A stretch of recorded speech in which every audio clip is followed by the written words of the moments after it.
দীর্ঘ ১৯ বছর পর বিএনপির চেয়ারম্যান তারেক রহমান সিলেটে আসছেন। আর তারেক রহমানের সিলেটকে আগমনকে ঘিরে কিন্তু অনেকটা উৎসাহ উদ্দীপনা বিরাজ করছে। আজ সকাল 10টায় আলিয়া মাদ্রাসা মাঠে তারেক রহমানের সভায় বক্তব্য রাখার কথা রয়েছে, কিন্তু তার নির্ধারিত সময়ের আগে কিন্তু এখানে নেতাকর্মী যারা রয়েছেন তারা ভিড় জমাচ্ছেন এবং সিলেটের আলিয়া মাদ্রাসা মাঠটি কানায় কানায় পরিপূর্ণ হয়ে উঠছে। তো এবং আপনারা জানেন গতকাল সিলেটে আসার পরেই কিন্তু শাহজালাল এবং শাহপুরান জেলাতলার মাজার জিয়ারতের মাধ্যমে বিএনপির আনুষ্ঠানিকভাবে বিএনপি তাদের নির্বাচনী প্রচারণা যে পর্বটি সেটি শুরু করে। এবং আমরা সকালে যেমনটি দেখতে পেয়েছি, প্রিয় নেতাকে দেখার জন্য সিলেটের যে সকল বিএনপি নেতাকর্মীরা রয়েছেন তারা অনেকটাই মুখিয়ে ছিলেন, উদ্গ্রীব ছিলেন।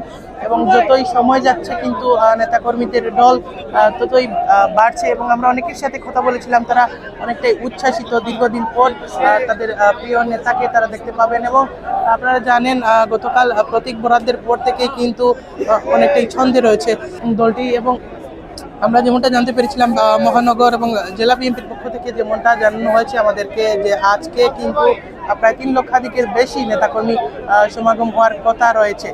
তো সব মিলিয়ে বলা চলে তারেক রহমানকে বরণ করতে অনেকটাই প্রস্তুত সিলেটবাসী।